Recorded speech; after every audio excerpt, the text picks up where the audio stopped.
but it may not be confidential for you. So that is applicable even if you are not in cloud, right? So I think we can address it like that. Okay. Anyway, continuing, how would we be armed if an employee of our cloud provider accessed our access, the service provider itself? How would we be armed if the process or function were manipulated by an outsider, man in the middle, or some kind of spoofing, some kind of attack? Once we address these questions, we have an understanding, or we have a rating with which we can identify the value of the asset. Now, let me quickly go through. The third is map the assets. Okay. Now, what is this? Map the assets to potential cloud deployment models, which I discussed. So I'll just quickly go through it because of the time. This thing.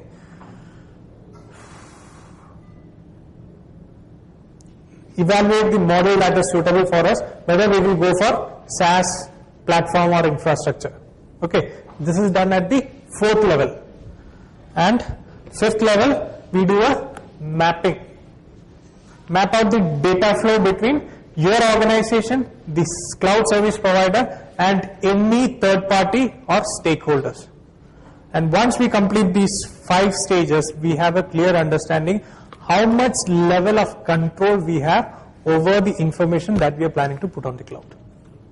Okay, and this is how we do a risk assessment for a process or data that we are planning to move towards cloud. Okay.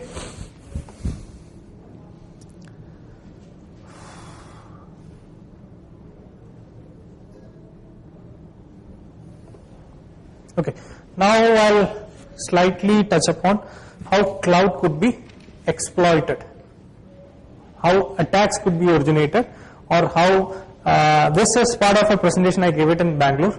Okay, so I think 2-3 people might have seen it. There also I was allotted a 45-minute slot, but I was given only 15 minutes. But this is, I think this was the first presentation ever to be given on how cloud can be used for information warfare. Okay, so this it's quickly I'll go through it because it is again something very long. How many of us are in this?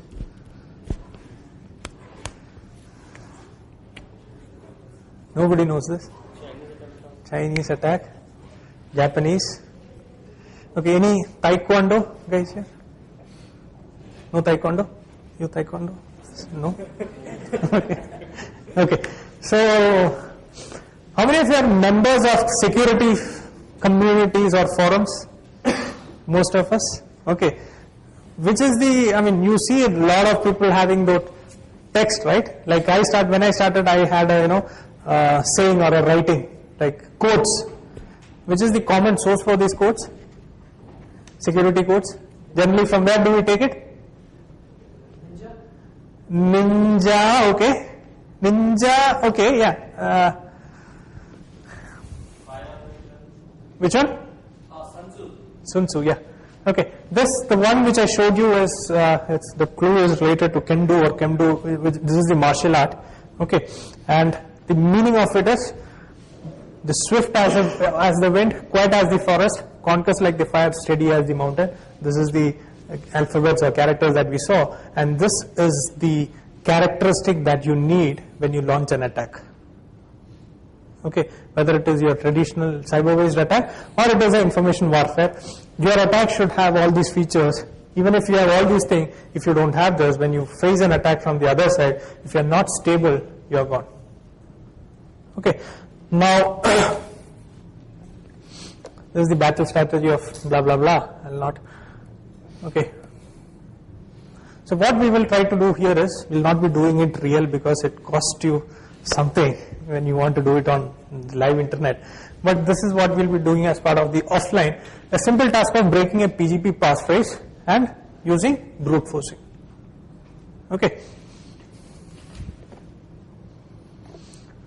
The software that we can select is LConsort, which is one of the commonly used tool for password breaking, and it has a client-server architecture. You have one manager, which is the server, and you have various clients which will act as the breaking agent. Okay, you can have n number of agents which will do simultaneous attack on the passphrase. Okay, the one is the manager and the second is the agent.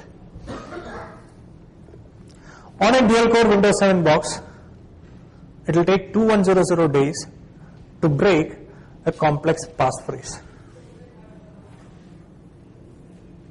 Okay, 2100 days means how many years? 7 years almost. Okay, now let's use cloud. For carrying out this, the first important requirement is, okay, either yours or I leave it to you. Okay, next is you can install Amazon EC2 API tool on your Linux box, any of your Linux box, preferably Ubuntu, because you have a lot of this thing. I'll share this, so don't touch it because of the time limitation. I need to finish it so that the other team can start the second session in time. And it is there in the internet also. All these things are already there on the internet. Okay, we talked about AMI, remember? Amazon Machine Instance. Okay, now I'll be using a Windows 32-bit AMI. This is the name given by Amazon. Okay, they have various names for this. I start an instance from the Linux shell. I get connected to it and start an instance. I enumerate the instance and then I get a public IP. Okay, instance status change from pending to running, because when we start it till it is completely up, it will be in pending, and then you have the running. And this is something specific to cloud. You need to have a username password to enter, right? So by default it is admin, and you need to extract the password. This is how we extract the password.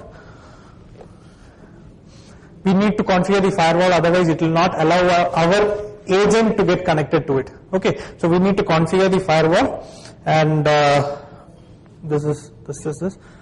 Okay, login using the password that we obtained in the previous step, and then what we do is we need to configure the agent. Okay, the agent will be sitting in all the client computers. There will be one manager, and all the agent will be simultaneously trying to break the password. Okay, so I'm not getting into this because of the blah blah blah.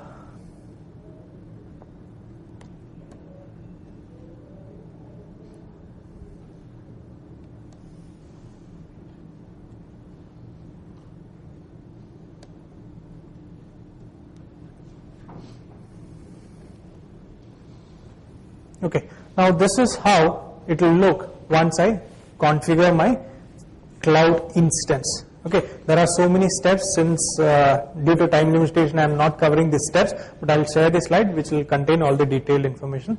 There are so many other information also available. If you want, I can share you the link videos and all those things, okay, in the offline mode. So this happens. Now what I have is I created a VM. Let's talk it from a VM language. Yes, now it has gone up. Okay, what do I do?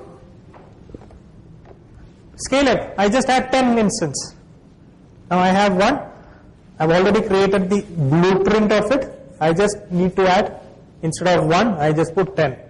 Okay, and in this case I'm not going to use the small instance.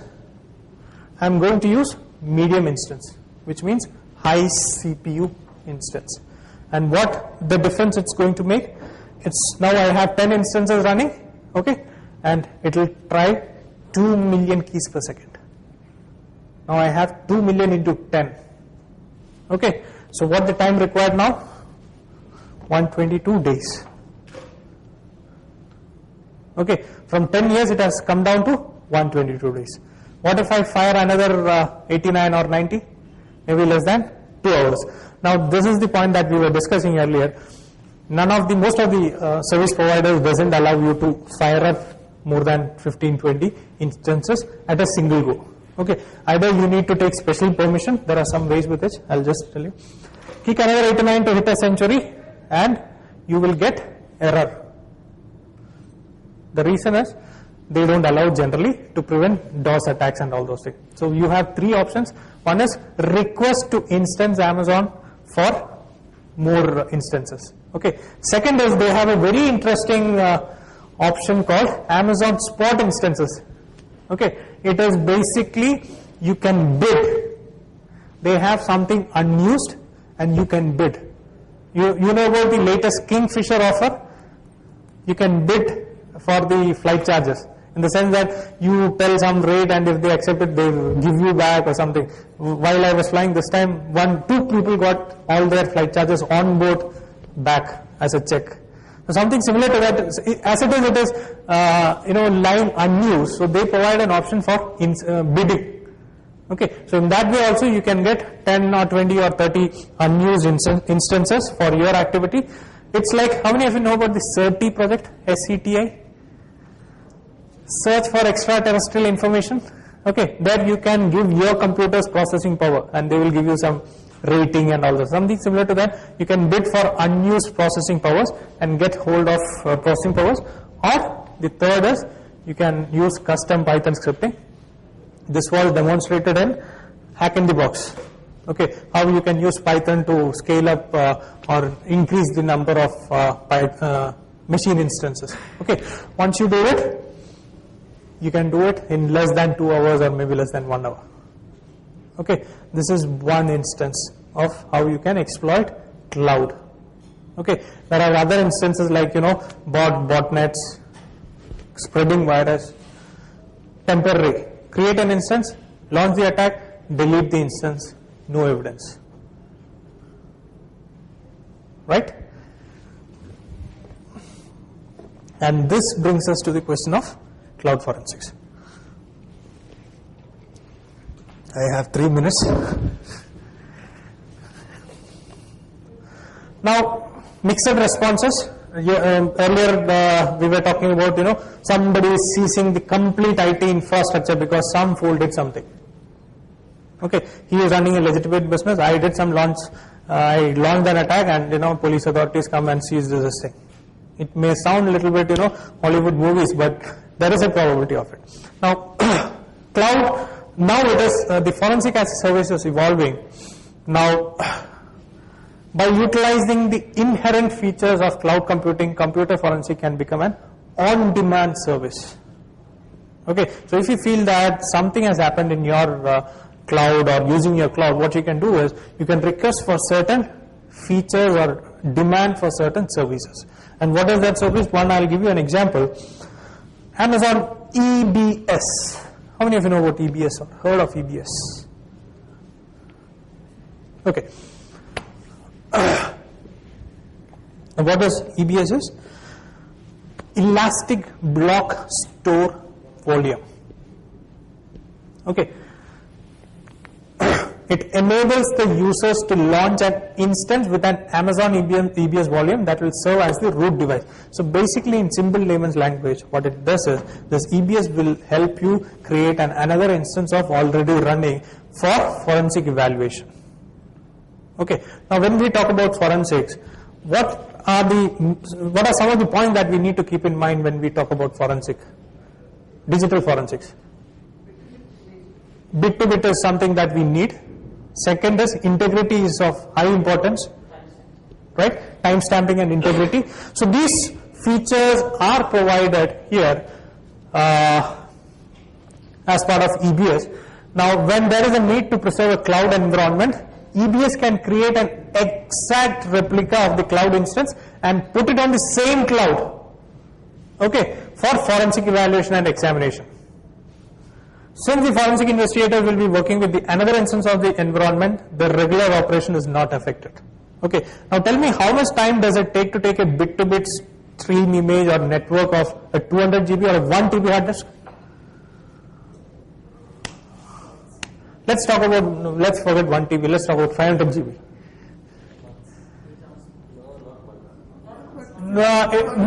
Okay, let's take minimum 1.5 hours. Minimum 1.5 hours. Cloud less than maybe 2 minutes or 5 minutes. So I know this. Like generally the storage space that they are giving is like they'll charge you for whatever space you've used. You can ask them for 200 GB or you can ask them for 2 GB. So the space that they provide you is on the shared machine, right? They provide you an exact instance for which you need to pay. But then still if it's on the same hard disk, basically when we are doing it, not in the cloud, but then when we doing it at the regular level, so it's basically we have the hard disk and we clone the hard disk which is built by. Yes, that is the traditional forensics. Yeah. So and like we drives and all. Suppose we need to have a concept analysis of C drive, D drive, E drive, or XYZ. So whereas if